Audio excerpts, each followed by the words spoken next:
Michael, how much is this just another chance to make home advantage count again? Is that how you approach it?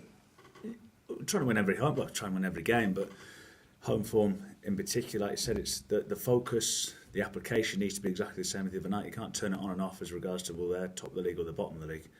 We always want input, influence the game how we want to, finding different ways to win. Home record's been good, clearly, and it's another opportunity to put distance between us and a team down the bottom. And when you've had those opportunities in the past, you've taken them very well. Presumably, pressure's probably the wrong word, but actually making the most of the occasion is something actually that your players have managed to achieve on a regular basis. Yeah, it's not quite as simple as our home form's good, we've beaten the teams in and around us. They've changed their team a lot since we last played them. They've brought a lot of new players in, and they've had some good results recently as well. So, and they know they need to come and get a result. So, beware of the wounded animal.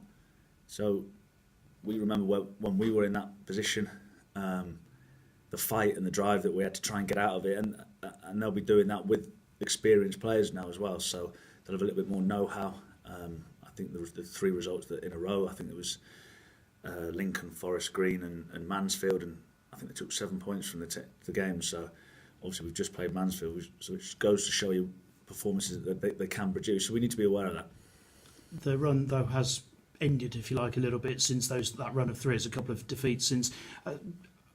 Perhaps as the bubble burst, maybe?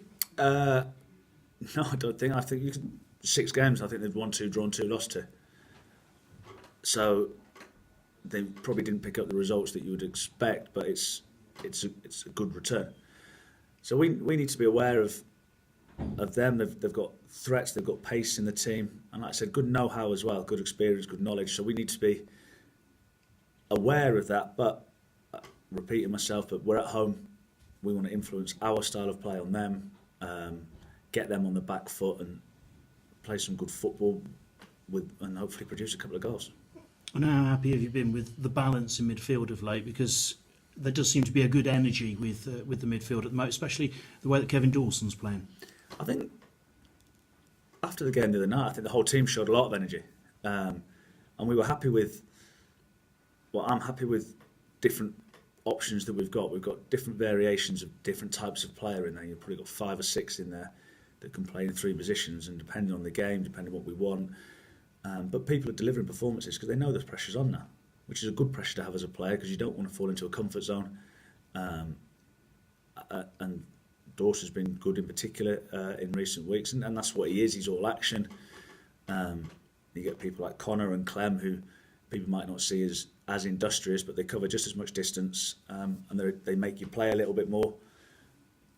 Jordan is obviously a bit more of a digger, and then you've got Jacob, who's a bit of goal dust really, as regards to he can ghost past people. So it's a good option to have from my point of view. So we need to pick the right 3.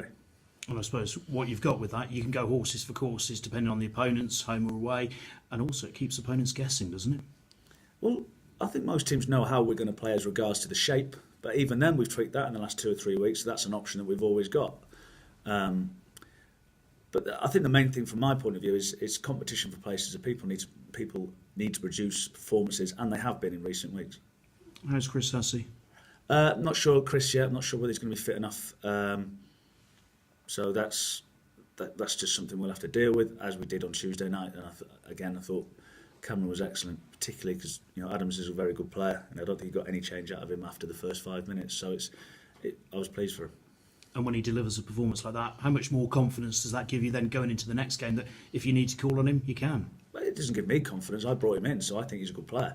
It might give him a little bit more confidence because it's difficult, because he is a young lad and he's been in and out of the team, and the same at Newport. But he's learning all the time, and being in and around the first team squad and environment. That's why he's been sent out by Bristol City. They obviously think he's a good player because they wouldn't have just given him a new contract. So he's highly thought of here. He's highly thought of by me. So it's not a case of does it give me more confidence. I'm not playing him because I have to play him.